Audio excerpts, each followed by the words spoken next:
You know what, Jamie? Let's pop off right now. We got to get started. We gotta go. Let's go. Let's go. Let's get the people in the chat.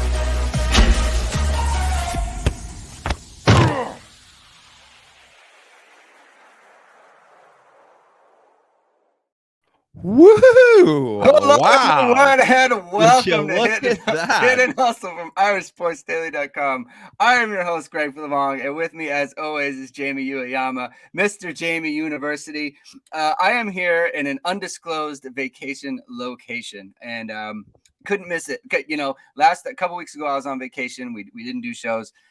Fall camp starts tomorrow. We got to do our regular shows. So I made sure to clear out the schedule, and we're gonna have a great show.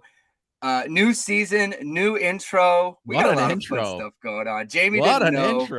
Jamie didn't know we had that in the offing.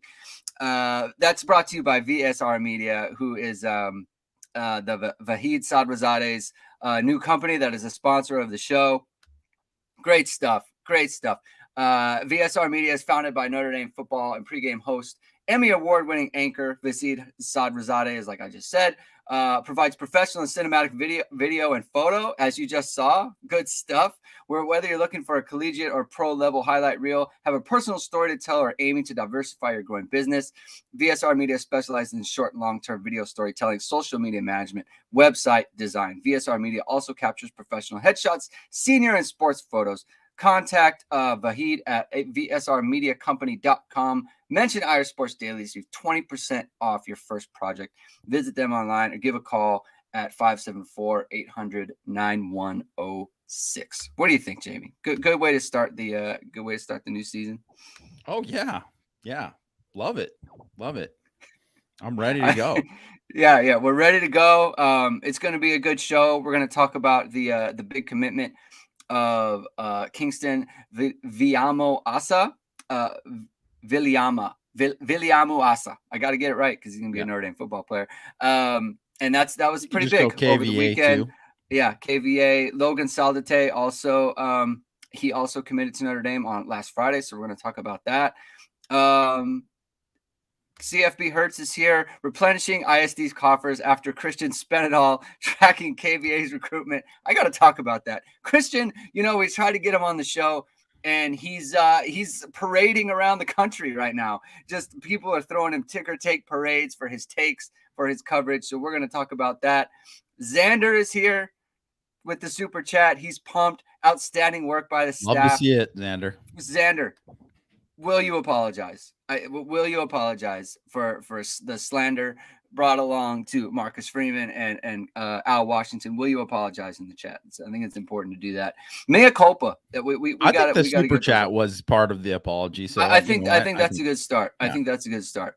So it's really good stuff. And then we're going to talk about the stars, Jamie, on Notre Dame's football team, or the supposed stars, and how far they can take them, right? And I think that's very important. We were talking about it before the show started. And so that's going to be a big part of it. If your great players aren't great, then all the complementary pieces, supplementary pieces don't really matter as much. So we're going to talk about all those things. So thank you, everyone, for being here. If you like what you see and this is your first time, please hit the like button. Please hit the subscribe button and hit the notification bell so you know we're going live. As the season starts up, I think maybe not me and Jamie so much, because Jamie's super busy. He's writing all the time. He's doing great profiles. He's got a lot of writing, and I don't have as much. So the shows might be a little bit more frequent than they have been. That's my plan. My real life job makes that, can complicate that a little bit, but we want to put out more content. We're really excited to do that. So you're going to want to subscribe to the show. We're going to get a lot of good stuff. Links in the description below for our podcast that is out on Apple, Spotify, and anywhere you can find your podcast. So Jamie, how shocked were you to learn that KVA is going to be a Notre Dame football player? I mean, I wasn't that shocked because Christian told me before that it was going to happen. So okay, we need to talk about that. Go ahead. Well, okay, so I definitely thought that Notre Dame was in it. Yeah. I thought that Notre Dame was in it. But I hadn't. So, I mean, I think most people know that, especially when there is an announcement, like we know that there's going to be like a public announcement at this time, and this guy is going to end up being, potentially being a Notre Dame commit, right? We do a film don't lie, right? Like I have to get that pre-written, right? So with KVA, it was, typically we know ahead of time, right? With him, didn't know, but I was going to pre-write it anyways because you have to be ready just in case. Yeah, I'm like, unless I got the word that it wasn't going to. And then, I mean, I got a call from Christian on Saturday morning, which usually he's not calling me that often early Saturday morning. Right. And he was like, I think it's going to be Notre Dame.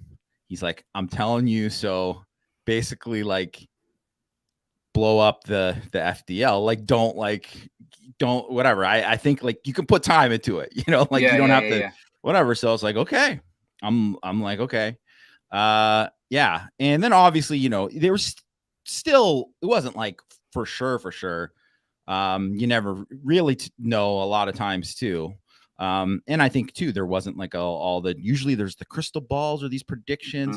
There wasn't a ton of that going forward. Right. But we felt pretty confident. So yeah, I mean, about that point, I was like, yeah, you're doing it. But even then it's like, you don't know until you know. And then, so obviously it was, I mean, just a massive pickup for Notre Dame, a huge win for Marcus Freeman, a huge win for Al Golden and Max Bulla, a huge win for Al Washington, who's like had that relationship with KVA and his family for, years now, really, since he was at Ohio State, and really kind of established that. And that was a big thing for Notre Dame, obviously Chad Bowden and Dre Brown, like everybody involved, right? It was a huge win for Notre Dame. When you're going up against USC, you're going up against Ohio State. And I mean, they're both on the schedule this year. Like that's not a beat. Those are going to be, they have been, and, are two of the premier programs in college football. And you got to win some of those, you're not going to win them all, but you got to win some of them at least. And I mean, I think like, I just checked some of the stuff from people who cover Ohio State, not like the message boards. I know people like to dunk on the message boards. I mean, I saw a lot of the writers who were like devastated. What's the word? Because they thought they were getting Ohio State thought they were getting him. And I think Notre Dame, like it would have been a pretty big blow if Notre Dame didn't end up winning this. So I mean, it goes to speak to like the guy is an absolute stud. And just there are so many other things just beyond why him being a good player, of why it was important, but just the main thing is he's a great player. He is a great player. Yeah, Christian was this guy. He puts on the board on Saturday. So here's the thing. So like you need to know if Christian has like sources or whatever, you need to know because you're doing the write-ups, right? Like you're doing all that. Same with Matt. I don't need to know. So it's like a lot of these things are need to know basis, right? So no one's gonna call me and be like, hey, just so you know, right? Because I don't need to. And that's fine. But he puts on the board on Saturday night, like my gut says Notre Dame. Okay, my gut. All right. And so the next day, like Sunday, no one is talking on our chat, like the internal chat, like our message, our text. There's no talking about it. And I'm thinking like, that's kind of weird. Like usually Mike is, what do you guys think? Or what do what are you thinking about this? What have you heard? And that didn't happen. Matt's not talking about it. Christian's not talking about it. And I texted him like 15 minutes before, like, do you know? And he responds, I am not uncertain.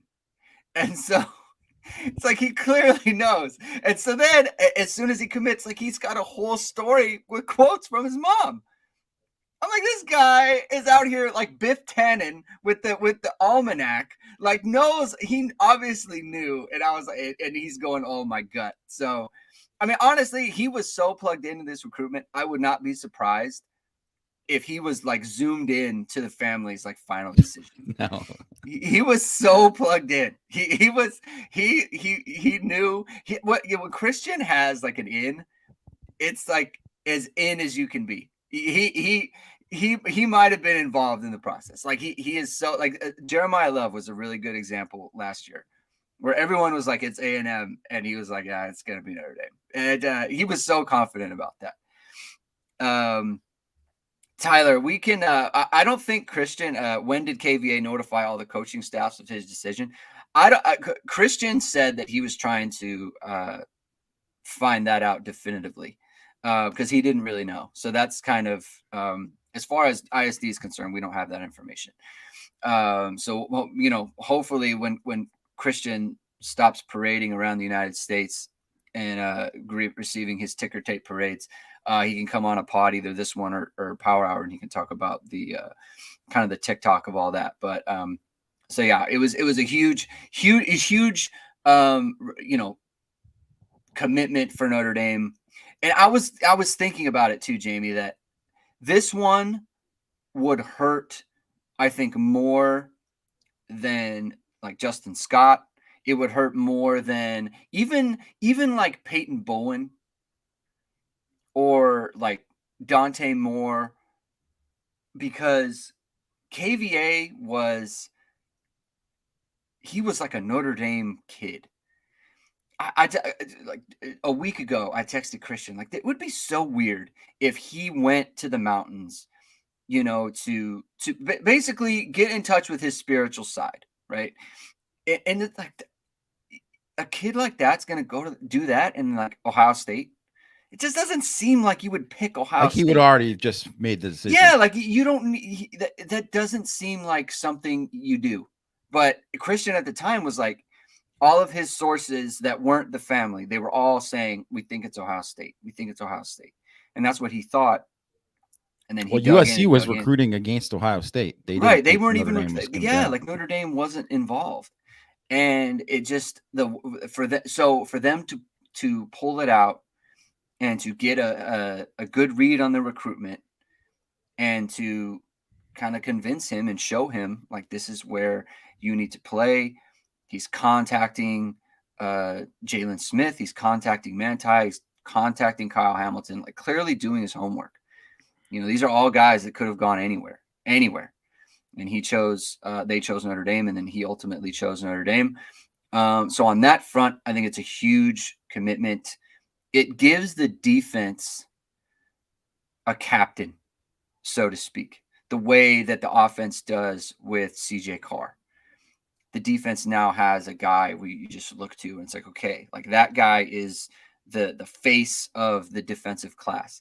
And it makes you think totally differently now about like Teddy Rizek and Bodie Cahoon and those guys. Because like then it's like, okay, now you can take a flyer on those, like the athlete types, the body types that you like, because this guy, like KVA, he is going to like, I would be stunned if he was not a good player. It's kind of like Drake Bowen, where it's like, I would be shocked if this guy was not a good college football player for Notre Dame.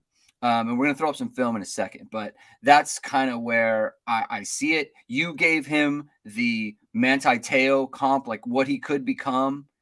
You know, it's like Manti. That's linebacker royalty at Notre Dame, you know. There's the pro career and all that stuff, but that doesn't matter. Like we're Notre Dame podcast, and and you guys in the chat are Notre Dame fans. So you want them to be good football players. If it turns out, it matters at what he does at Notre Dame. That's the other thing. Like it's not like if you get drafted by the NFL, and I know it is a good way to look at like, how did we get enough right? Like because it's just easy to look at. This guy got drafted. Oh, we got it right with our recruiting rankings. And I certainly understand that. And I think there is truth to that. Like if you're not getting drafted if you're a trash player. You know, you're a good football player. So that obviously matters when you're looking at it. But I mean, does it matter that like someone was a 6th-round pick or a 1st-round pick if they were like an unbelievable player in college? No, it doesn't. Not for what this is for covering teams, for actually covering college football, right? Like, does it matter that Scooby Wright, you've never heard from him again when he was like this unbelievable player at Arizona? No, it doesn't matter. It doesn't matter that oh, did you I'm see checking that? right now. I'm checking. Okay. Okay. Well, yeah, that's legit. Let's I'll throw it up. Wow. Okay. I guess we're not gonna talk. Well, it's just never a dull moment. It's never a dull moment at It's Notre never Dame. a dull moment. We're gonna throw this up. You know what, man? Oh my gosh. Okay. Wow. Yeah, so I'm blowing I don't up even. here. I mean, it's definitely out of nowhere. It's funny because Matt just messaged me and he was like, "Call me after the podcast." I guess this is what he probably wanted to talk about. Probably wanted to talk about. So look, I have to think that this has something to do with I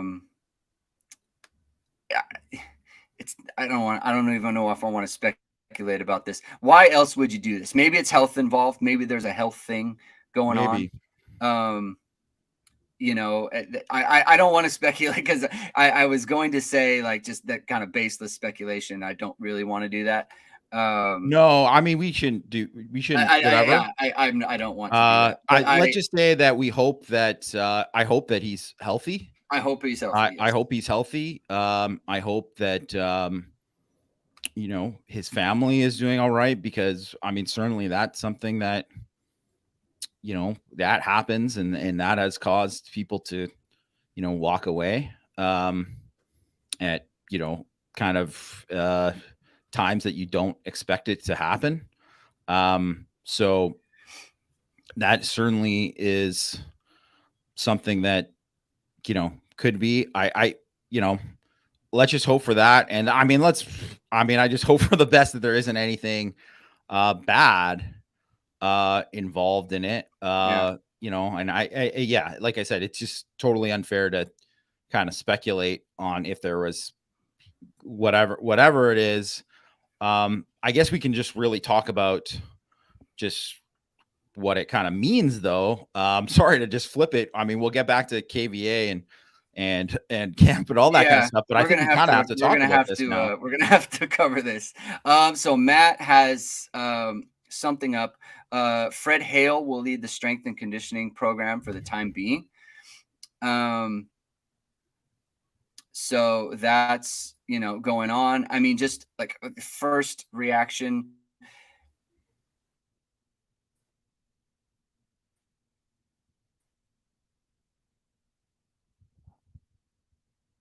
Everyone, when talking about the Notre Dame, pointed to he was one of the biggest people when Brian Kelly left. It was like, is Matt Balis staying? Yes, he was one of the first people to say he was staying, and now he isn't, and now he's gone. What does that mean? I mean, that's a huge part of the team, how the team develops. All those things. So that's a huge it's like a kind of an earthquake for Notre Dame football.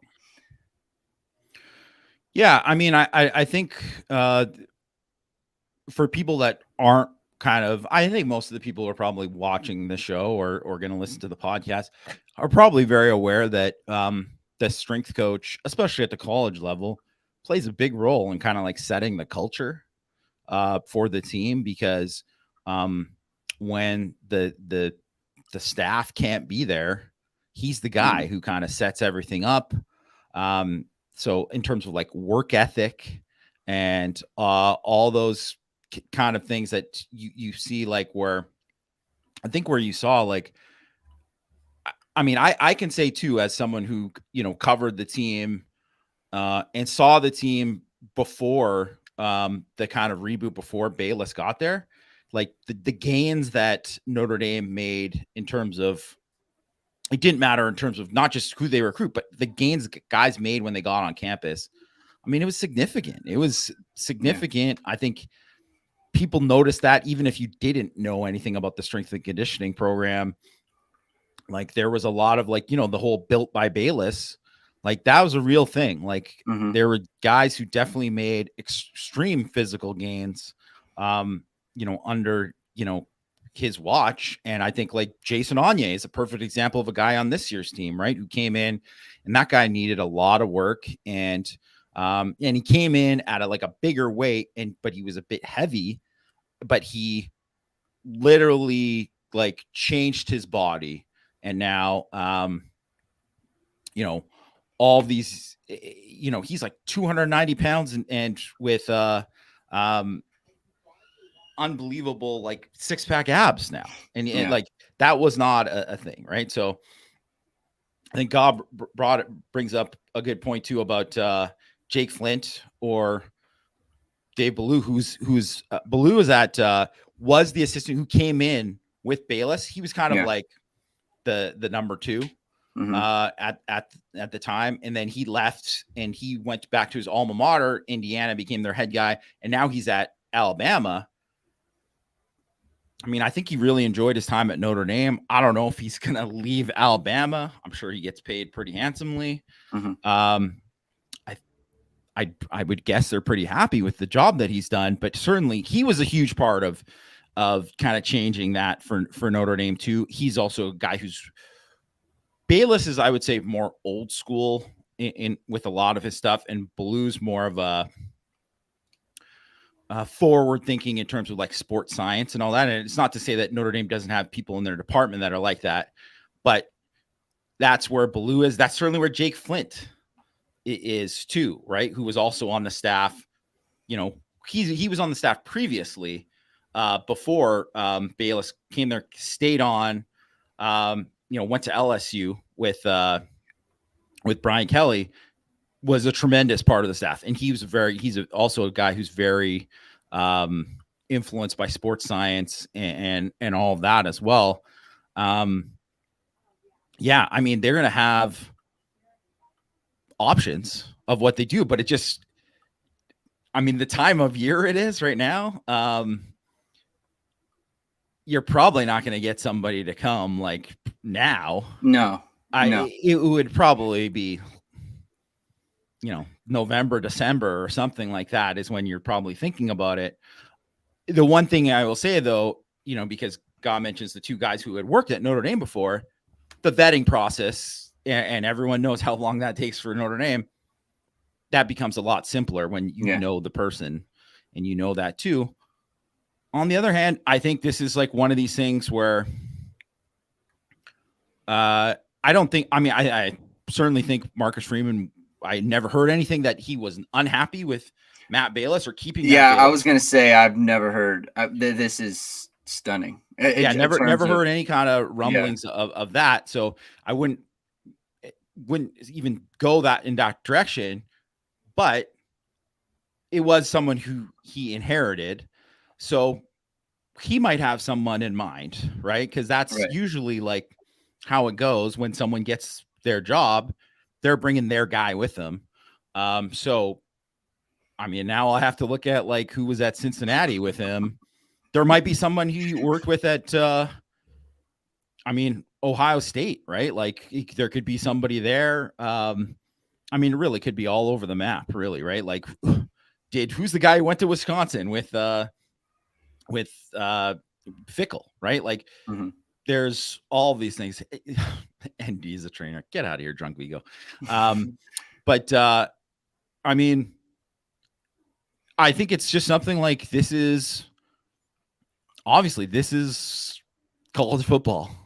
This is college football. This kind of thing, like, unfortunately, like this kind of thing has happened quite a bit, right? Where just stuff kind of happens out of nowhere. It really hasn't happened. I can't really think of something like this at Notre Dame this close to like camp that something's happened with a coach. But it would be, I mean, in saying that, kind of, I don't want to say his work is done, because it's still, obviously, you're still doing a thing, but the big part of his work is done in terms of, like, they're starting camp tomorrow, right? Like, yeah, that was something that I was just thinking. Like, the timing does make sense. If it was like a health thing, the timing does make sense. It's like the main thrust of the strength and conditioning coach is the off season. The main thrust of everything, from end of bowl game to start of fall camp.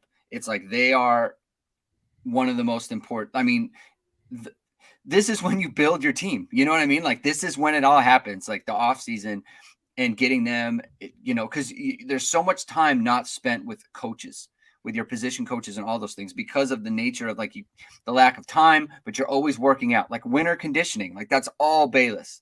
You know, summer, the time from the end of spring practice to the start of fall camp, like that is all Balis. He's with them all the time. So maybe it was like, get us through one more off season. It's about to start, you know, the camp is about to start, and then you can, you know, take care of whatever you need to take care of, if that's the case. That kind of makes sense to me. That would be the kind of the thing that they would want to. He might have just said, like, I mean, we don't know what's going on, but that definitely kind of makes sense in terms of timing wise, that they were like, you know, you're here. He probably, if say Balis considered walking away before, I don't think Balis would he wouldn't want to leave them in a lurch in terms of, like, having to, you know, get somebody, like, all of a sudden Fred Hale has to take over in, you know, June 4th or something like that. And all of a sudden, like, it's a different story. Right. So, I think here there's at least, like, I'm going to guess it's probably more news to us than it is probably news to Notre Dame, that they might have had some idea that this was going to happen. And look, if it is a health thing, it makes sense that no one would know if he didn't want anyone to know. You know what I mean? Yes. Like, it's not, because it really, truly, like, we don't find out player information on injuries and whatever, right? Like, so we're not going to find out about a coach if he doesn't want that, you know? So we'll see, right? I mean, Marcus Freeman is holding a press conference tomorrow. This is obviously going to come up, you know, yes. Like, there's no way it isn't. So, you know, we'll find out. And again, I should say, we have never, I've never heard any rumblings about unhappiness with him, about any drama with him as far as players. Never. Like, I've never heard it. So it's just, we'll see. He's been pretty much universally praised. Yeah. And just someone asked about Fred Hale, and he 2021, he came on, you know, around the same time Marcus Freeman came on, actually. Mm-hmm. So it was like, you know, after the season in the 2020 season. So it was around that same time. So, I mean, as much as everyone said, like, go get this person, that Fred Hale might be the guy, because Marcus Freeman might be like, this is my dude, right? Like, that could easily happen. They came in at the same time. You know, Fred Hale essentially was the Jake Flint replacement, right? Yeah. So he was the Jake Flint replacement. So I guarantee you've seen this guy on the sideline. I've seen him in practice hundreds of times, whatever. Yeah. Like, yes, and I knew who Fred Hale was, but I certainly didn't think, well, today's the day that he's going to be now the head strength conditioning, or, you know, for the interim or whatever, right? So, yeah, but he was for those who don't know, he was at Eastern Michigan previously. I think he might have been at Tennessee. Hold on, let me look. Yeah, he might have been at Tennessee before that. Oh, it's not. If I could just kind of remember. Yeah, so he was at Eastern Michigan for quite some time. Yeah, he was a GA at Tennessee. And he's with the Bills for a little bit too. But he was at he headed up, their Eastern Michigan for a number of years. And I know that like it's weird because you think like, are there Eastern Michigan message boards? Yes, there is Eastern Michigan message boards. And I remember seeing like whatever, because I looked him up when anything, and then like people were like, oh man, that sucks. He was good. So not that means much, the random guy on a message board, but that just, at the time it was seen as like, oh, this is a loss for obviously their program. And he was a guy that's, coming in kind of to fill in big shoes. I certainly don't think Notre Dame has taken a step back in the time strength and conditioning wise since he's been there. So I don't know. We'll see. Like, I think during the season it is in how strength and conditioning is structured. It's quite a bit different than the off season. But I mean, there's still a lot of work you got to do. I mean, there's none of those like viral workouts are happening during the season. Right. A lot of it is maintaining and, getting guys healthy, rehabbing guys and all that kind of stuff too. So, yeah, well, I mean, we'll kind of see what happens. I think really all we can say is that, I'm really interested to hear what Marcus Freeman says, tomorrow. And as we kind of find out more about it. Yeah. So I guess the main thrust is it'll be weird for the players. It'll be very strange for him just to not be there. He's been a constant for basically everyone. Everyone who's been in the program, he's been the constant. Going back to the two staffs, it'll be so on that front, it'll be strange for him to not be around. It's just suddenly. If they didn't know, right? Maybe they did know. But the work, the main work of the strength coach has been done. Obviously it's a year-round thing. It's not like it isn't, but it's been done. The off-season work is the main aspect of your strength and conditioning program. Yeah. And they have completed that. So that's essentially when that guy becomes like the head coach of kind of the program, right? Yeah. Really? Yeah. So they have gotten through that. So in terms of the team and what it means for the team in 2023, it came at you could say it came at a good time. Timing is weird, but I don't even know if the timing is weird. The fact that it came out of nowhere is weird. Yes. The timing could actually make perfect sense. But just the fact that no one knew is the weird part about this. Yeah. Usually there's at least someone has heard rumblings. We just haven't heard that. So that's that. So we will, I guess, should we move back to KVA? Should we show some KVA clips? I mean, I think we should just go right on into the team stuff. All right, let's do the team stuff. Well, real quick, let's talk about Solidity because we haven't mentioned him on the show at all. 3-star receiver, who's a former Oregon commit out of Salinas, California. When I first looked at tape of him, it was like sophomore year tape at least. And I was like, I put it in the chat, like, I don't know if he's even good. Like, what is going on? I was like, this is just not, I don't get it. And you were like, you like him. And I was like, well, that's good. I'm glad Jamie likes him because I don't.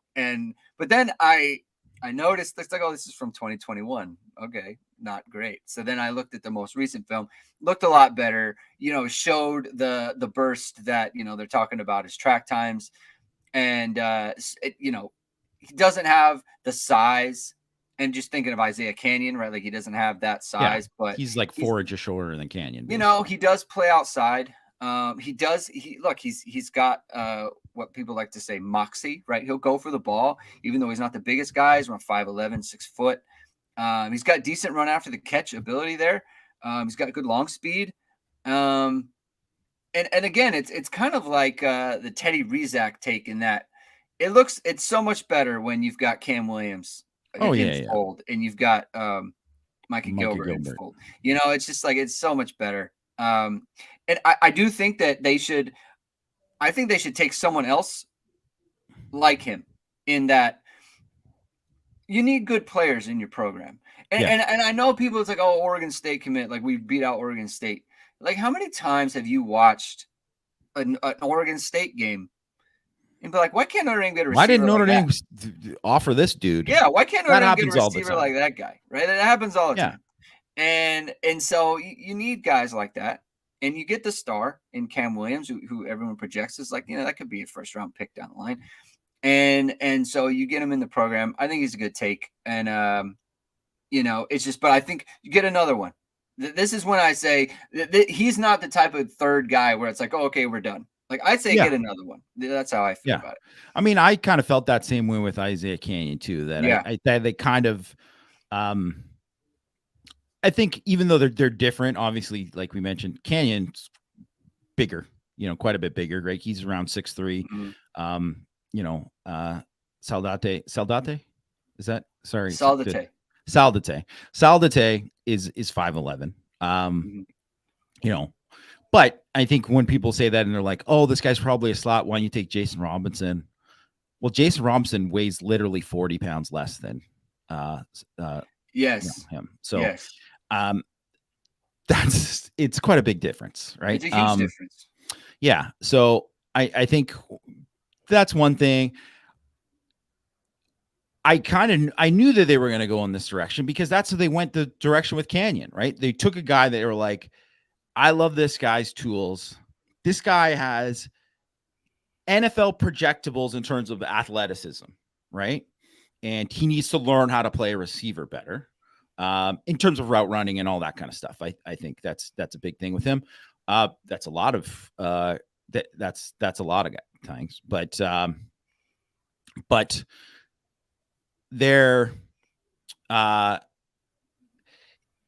you want to get guys that have like that kind of explosiveness because those are the guys who end up playing in the league, who end up being really, really good players, who end up being studs at Oregon State because they develop there. Right. So, and I think like there's like a tweet of him doing a lot of these. It's funny. This was like kind of before anyone kind of knew that he was on the list of guys, but he was doing like those Chancey Stuckey, like 1 foot hop drills, you know, that kind of, that release it. People have seen that Chancey Stuckey does these drills to kind of get guys balance and all of these things that are a little kind of like funky or unorthodox to not everyone's doing them, but it's something that, you know, he really believes in. And he was doing that and working on a lot of that kind of stuff that they do at Notre Dame practice. And I was like, well, that's interesting. So he obviously is putting in the work for it. And I mean, I think he's a guy who's probably going to have a way better senior film too. Because I think, you know, he had a top 10 in the country, long jump. That's not nothing. You know, in high school this year, I believe he had the 9th highest long jump in all of high school this year. You know, he's got like a, you know, 32-inch vertical, you know, 113-inch broad jump. He's an athlete. He's a good athlete. So I think I would like to see them take another guy like that, another kind of guy with kind of those explosive traits. And get another guy like that, you know, who fits into that Caleb Smith type. I mean, obviously, too, if they can flip a guy who maybe they weren't in on or that they were in on earlier, but, you know, didn't have the. Yes, like that would be fantastic. Well, and that's the other thing we don't know is that this is the one thing, too, that it can change things when you have a guy like Sam Hartman. All of a sudden, your offense, you know, you're showing them a lot more on film. Like this is what it can look like with you. Cause I think one of the things too, with, that has kind of hurt Notre Dame is that the offense didn't look like that, right? They weren't explosive, down the field. They weren't really just explosive in general, just in terms of like the passing game. And weren't doing much. They've been a certain type of team, and that has fit the players, but that also doesn't attract those other players who want to play in the systems because they want to be, playmakers, right? So I think that is something that is, that's not going to be the only thing everybody thinks that you do that all of a sudden, like Jeremiah McClellan's going to be like, well, sign me up. It doesn't work like that, but it doesn't hurt. It can help. Yeah. Yeah. And another thing too is, you talked about, the offense doesn't attract players. I think it's hard for us too. And I kind of get caught up in this as well, is you see a guy like Solidity and you think, well, Notre Dame hasn't done anything with guys like this. So you kind of think of it like, well, it's kind of a waste. They like all the bigger guys, like Canyon was so easy to see because he's like Notre Dame's had guys of his physical profile be successful, but not Solidity. But if they've also never had a court. I don't want to say never. They haven't had an offense like the one they're going to have with Sam Hartman. You get a guy like Solidity in there. Like let's say Chris Tyree has a really good season in the slot. It's like, well, now you see Solidity. It's like, well, this is a bigger, better receiver version of that, but probably not as fast or not as explosive. But like you can see like people working out of the slot, or like Jaden Greathouse does a really good job in the slot, or something like that. And now it's like, well, wait, now that I kind of get it now. Like now I understand what this could be and where they could be going here. So I think that too is like, I think we need to wait and see. I think the way the offense is, I think it'll be a lot easier to see some of these wide receivers, some of these offensive skill players excel in the type of offense that Notre Dame could have this year. I think it's probably doesn't get talked about enough that Chancey Stuckey was, the same, built exactly same like him. Yeah, like, he was like 5'10", 180. Like that's kind of what he played at. Like he's that type of guy. So that's, I think, Notre Dame hasn't had the production from like those kind of slot size guys in a while, but I think if you have a guy who actually was that guy, that's someone who can mentor guys like that and help those guys become that. And also too, you got to want to be able to target them. Mm-hmm. And you have to want to make those guys featured, because I really think it wouldn't show from like kind of what he did in or what these guys did in college necessarily, but like Michael Young and Lawrence Keys in particular, two Louisiana guys, just coincidentally, but like those guys should have been better at Notre Dame. Like they could have got more out of them. And like at the very least, those guys could have been Chris Fink, like the same type of guys, right? And that's not shade at Chris Fink because he was a fine player. I'm just saying those guys could have at least been that level of player, and they didn't get that, and got more. They just haven't really had that much explosiveness out of the slot, period, right? Mm-hmm. And that's something. I would just love to see more from Notre Dame. Yeah, so you take the same player, you put them in a different fit, and suddenly they look a lot better. And I think you can do that too, Jamie. And you know how? ESQclothing.com. You get God Wang's bamboo dress shirt, and you can be the same person, get them in a different fit, and suddenly you look like a whole different person. Head over to ESQclothing.com. Check out God Wang's bamboo dress shirt. It's breathable. He was on the show last week filling in for Jamie. Did a great job. Performance dress shirts, Jamie. That's what you're looking for, man. Yeah. You want to feel good. You want to feel sleek. You want to feel comfortable while you're in your dress shirt. You're going to work. You want to feel like you're $1 million, and that's what this does. Machine washable, odor resistant, wrinkle resistant. You look great. Marcus Freeman's rocking it all over the place. Sam Hartman's rocking it. And God Wang loved it. God's gonna hire me. I'm gonna work for Ga. I'm gonna be his full-time promotions. That's right. And Sam Hartman's rocking it all over the East Coast. A lot of people are talking about how good he looks, and it's because it looks good anyway. There's no getting around that, but a lot of that has to do with ESQ Clothing. So head over to ESQClothing.com, upgrade your shirt game, and it's really good stuff. Odor resistant CFB Hurts. Challenge accepted. Get on over to ESQ and you can find out yourself.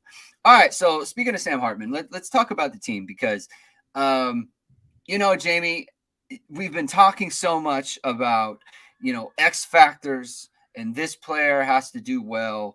And, to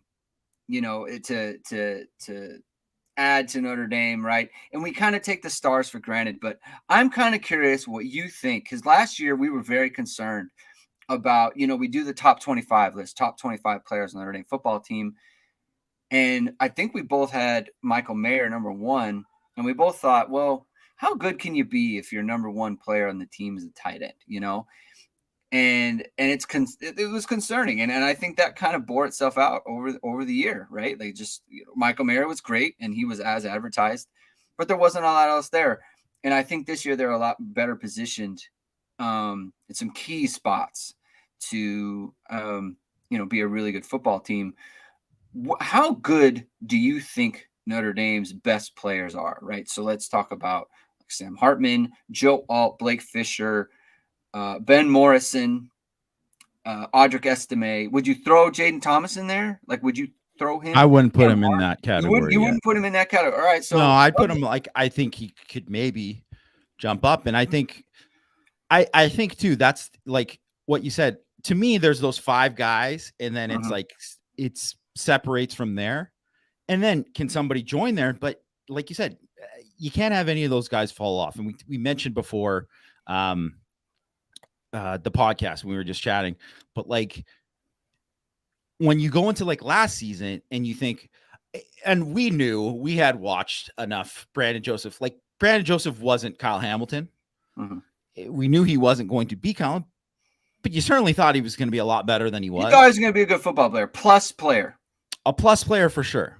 Maybe not an All-American, but play at a very high level, be productive. And he wasn't that, right? And I think people had high expectations for Maris Liufau, right? To be an impact defender based on kind of where he was ascending to prior to his big leg injury that kept him out of the 2021 season. And then he didn't become that guy too. So all of a sudden that kind of changes, the ceiling of the team when stuff like that happens. Right. And you have to kind of have that, the guys who are supposed to be your best players have to be your best players. So I feel really good about those 2 tackles. I feel good about Sam Hartman. The floor is just unbelievably high because he's literally close to breaking the record for most total touchdowns in NCAA history. Yeah. Like he's going to be a good quarterback. I have no doubt about that. Is he going to be the best quarterback in the country? I guess he could, but it doesn't really matter. If he's a top 10 quarterback, that's definitely an upgrade of. I have a question for you on that question. Yeah. So I think Notre Dame plays USC. I think Notre Dame it would be better if Caleb Williams was Notre Dame's quarterback in that game. Yes. Okay. Sam Hartman or Kyle McCord? You would take Sam Hartman. You would take him today. You would take him, but that's because we don't know anything about Kyle McCord. Right. Kyle McCord was a 5-star for sure. He's a top 50 kid. He's also throwing to Marvin Harrison and Emeka Ebuka, and yes, that helps, right? So I think if you just traded them right now, you would want, especially for this year, you would want Hartman, and it wouldn't even be close. I don't think. Yeah. Sam Hartman or Cade Klubnik? I think you would take Hartman. You take Hartman over any other quarterback that Notre Dame is going to play this year. Right. That's kind of what I was getting at. Yeah, I think that's kind of what the way to look at it, really. And really, the only guy who, the other team has an advantage, a quarterback, is USC, the guy who won a Heisman. So that's pretty good. You're doing pretty good at quarterback. So, you're not that worried about that. I think Joe Alt and Blake Fisher, they're good. They were already good players last year. Mm-hmm. They're going to go up a level, right? Like it's funny because I saw there was like Dane Brugler listed his like top tackles yesterday, and people were upset because Joe Alt was listed at number 4. But I mean, I read his analysis. I thought it was all pretty spot on. Like it was like people kind of forget that, first of all, Joe Alt hasn't started 20 games at Notre Dame yet. So he's still relatively inexperienced in college, and he didn't play offensive line in high school until very late. Right. So everything is, and he gained like a ton. There's so much more left of him. If everyone would have thought this guy's a 5-year player going into college, not like a 3 and out. I mean, he's going to be a 3 and out, but it just kind of shows like his improvement has been accelerated, but he still has a long way to go. Like he's going to get better. He's going to be a guy who gets better in the pros and stuff too. Like he's got a, like he's not even close to hitting a ceiling.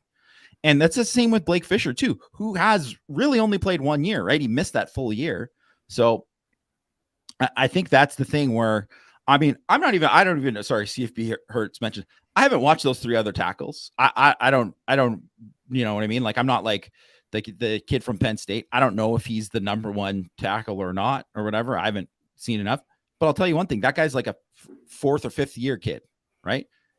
Alt's going into his 3rd year. And I mentioned the other stuff with it. So, I mean, he's going to get better. I think Alt, if this is getting into the preseason, Alt could be the best tackle in college football here. But if I was going to compare him to Ronnie Stanley or Zach Barden at the end of their careers, those guys were better than him than he is now. That doesn't mean that by the end of this season, Alt might be better than both of them, right? Like that could happen. Could happen with Blake Fisher too, right? So where both these guys are going to get better and better, right? So I think that's, certainly like part of it with them. I think Audric Estime, he really only played 1 year. I think he looked fantastic last year for the most part, other than, he had the one little fumble problems, but everything points to him to being having a monster season and being like, one of the best kind of like yards after contact backs in the country. So I certainly think Notre Dame is good there. I would be kind of shocked if he doesn't have, if he was not up to the level that we kind of expect him to be. I don't know if he's going to be like top 5 back in college football. I don't think it matters. If you're like a top 20, top 25 back in college football, you're a really, really good back. And I think he will be that for sure. And then Benjamin Morrison, I think if you do that as a true freshman, very few guys don't, get better and better as they go along. And I think everything from what I've seen from him, I think just like the arrow is pointing way up. He just knows how to cover, man. He just does. He can do it. I mean, he was doing it. Like you saw him in camp, and you came and you were like, Ben Morrison's good. Like, and you're like, and Notre Dame's coaches think he's good. They put him out there against Ohio State of all teams. Yeah, it's just like he can cover. He knows how to cover. And he's smart, and he's just So I would be pretty shocked if any of those guys wasn't at the level that we expected them to be, because I think with, say, like with Joseph and Leofau, there was more unknowns and more questions kind of heading into it.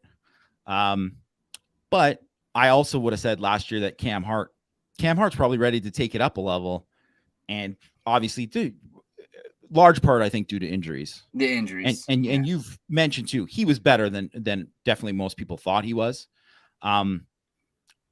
which is that's the thing that kind of changes. Because if Cam Hart, you would have thought, oh, he would have been in that group with that 5 if he had the year that people expect him to be. And then, can he get there this year? Can he get there this year? Because to me, there's a group of probably like a dozen guys, like literally like a dozen that, probably less than 3 or 4 of them would be able to jump up into that top group, just based on just kind of what would typically happen. But if they do get 3 or 4 of them to do that, or if they get 5 or 6 or something like that, then all of a sudden it's like, wow, that changes the whole outlook of the team, right? That changes the whole outlook. And by that, we mean like Jaden Thomas, like you said, Cam Hart, Riley Mills, right? Like there's, a bunch of guys that kind of like fit into that kind of category that could, like Mitchell Evans might be someone that all of a sudden like could do, like Eli Reardon at receiver, Tobias Merriweather, right? I don't know. Like, maybe this is the year Maris Liefau has it. Maybe there's like a big Jalen Sneed thing, right? So I think like it's a lot is just going to depend on where we see, because I feel very good about that top 5 for Notre Dame. It's kind of after that. Because I think if you got like 10 guys that are kind of amongst the best at their positions in college football, that's a college football playoff team. Yeah, and so it's interesting. The last couple of days, and I was thinking about that this morning, is like I feel like they're so much better positioned to be a good team this year than last year at the same time. And I don't think I thought that until I thought of it in that way. Because I just didn't I've been kind of, I don't want to say down on this team. I just don't know. But then I thought of it like that, like, man, where they should be strong really like bodes well for being a good football team, like a dangerous football team. And I think, especially with Hartman too, it's like we so often we watch these offenses across the country, and it's like, why can't like a perfect example is that kid, the wide receiver who went to Purdue, who was it? Charlie Daniels, was that his name? The slot kid. No, Jones. Charlie Jones. Jones. It's like he's doing these numbers at Purdue, and everyone's watching him like, oh, Notre Dame could have had him. And it's like, but he wouldn't do that at Notre Dame. Like that just wouldn't happen. But then like if Sam Hartman also was he was team, like that's where he was gonna go. Like he knew. Yeah. But I think the point is, it's like, man, why can't Notre Dame have guys like who are doing that? But it's like they don't have that kind of offense. Like they don't have that. They're just they're not trying to be that. And I think with Hartman, I think that might be what they're trying to be. And so it makes me think of like Tobias Merriweather needs to do this, and Jaden Thomas needs to do this, and Jaden Greathouse, and on and on and on. And you think, well, I think they have an offense where the quarterback can make the receivers rather than the receivers making the quarterback. And I think that's been the tough part for Notre Dame receiver-wise lately, is they were trying to have the receivers make the quarterback. And I think this can be the other way around. I think they're going to be good. Like I just think that group is going to be fun. And Jaden Greathouse to me is like kind of a perfect example of like, look at this guy in the spring game just put up 11 catches. Like it wouldn't have happened. It just wouldn't have happened in previous years. He could have been the same player, but it's just I don't think it would have gone out like that.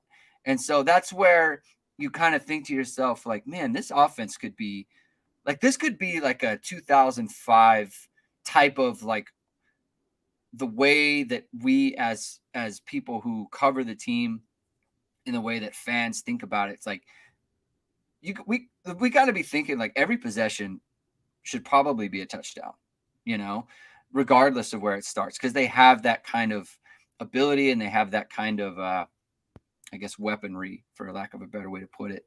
And look, if it's just strong at corner in college football. I mean, that's a huge thing, being strong at corner. It brings strong in the slot. We got to see what comes of Thomas Harper. What can Antonio Carter bring? Like how big of a leap can Xavier Watts make? Like if you're good on the back end in college football, I think they'll be able to rush the passer. I don't have a huge concern about that. The linebackers, I suspect they'll be a lot better. That's something we'll have to see. But I just think there's a lot there with Notre Dame's good players, the guys that they're projected to be really good players. I think there's just so much there for Notre Dame to work with. There's a lot of reasons for optimism heading into fall camp that starts tomorrow. Yeah. I think receiver, is going to be really big because that is something. And yeah, like you said, kind of can Hartman help elevate some of these guys. And it's funny as you're thinking about it, and I was just looking it up just to make sure that I had the numbers right, but while you're talking, but so Ian Book, if you look at his numbers in 2018 and 2018 and 2020, right, when the offense was a certain way, and that's just where he's at. Well, so combined in those years, right, he was 36 touchdowns or 34 touchdowns, 10 interceptions, right, in those 2 seasons, right? So you're like, I mean, that's not really that great, right? When you look at it from that way. Well, 2019, 34-6 1 year. You're like, wow. So I think probably people thought, like, could he throw for 40? I mean, we weren't talking like that, but because of everyone knew the receiver question. But I think there are probably people who think maybe he can elevate Notre Dame. But really what happened was he got elevated because Chase Claypool took that big leap, and then Cole Kmet was finally healthy and was a dude. Right. And so Notre Dame had 2 dudes at, one at receiver, one at tight end to throw to, that they didn't really have in any other year where they had that combination, right? Because Michael Mayer, when he was there, he was always kind of the guy, and they never really had that receiver to kind of pair with him when he was for all of his 3 years. No one who was just like, on that kind of Claypool 2019 level. Yeah. Notre Dame really hasn't had too many of that. And so that's like one thing too that I want to know is, like, can they get, like, I mean, obviously you want to have multiple dudes for all that kind of thing. But, like, if you can get, like, 2 receivers that are really at that high level, and whether one's a tight end or one's a receiver or not, just guys that you're like, okay, we can put these guys, we can run 4 verts and put these guys in 2 sides, and they can't double them both. They can't bracket them both. And we could maybe just throw it away. I mean, we can either go back shoulder here, we can go deep here, we could try to hit the seam here. We're gonna have an advantage here. And really, that was really the only time that Notre Dame really had that in recently, right? So, yeah, can they get that? Because, I mean, wouldn't it be something if, like, you could put Thomas and Merriweather on the same side, and that was something that teams actually had to worry about, where they were like, oh man, like, I don't know what we're going to do here. Yeah. And that's when you're cooking with gas. Yeah. All right. I think that's a good way to leave it. We're going to be back tomorrow after Marcus Freeman's press conference. That's at 9 a.m. Pacific time, noon Eastern. We will come back shortly after that. Probably it does 1 p.m. Eastern work for you, Jamie? Yep. All right. So that's when we'll do it then. That's when we'll plan it. And if Freeman's press conference goes a little bit long, then we'll obviously hold it off. So we'll do that, talking the opening of fall camp and what we've heard and what we've seen. Matt's going to be there. Mike Frank is going to be there. He's probably still on the road driving right now. He's going to be on site. So we're gonna be here for the people. I'm on vacation, but that's fine, Jamie, because I am ready to go. I am fired up. And I think everyone listening should be too. So thank you, everyone, for tuning in. If you like what you heard, again, hit the like, hit the subscribe button, hit the notification bell. Links are in the description below. Thank you for all the good comments in the chat. thank you for everyone bearing with us the breaking news on Matt Balis. So maybe we'll have some more information about that tomorrow, certainly after Marcus Freeman talks. So have a good rest of the day, everyone, and we will talk to you again tomorrow.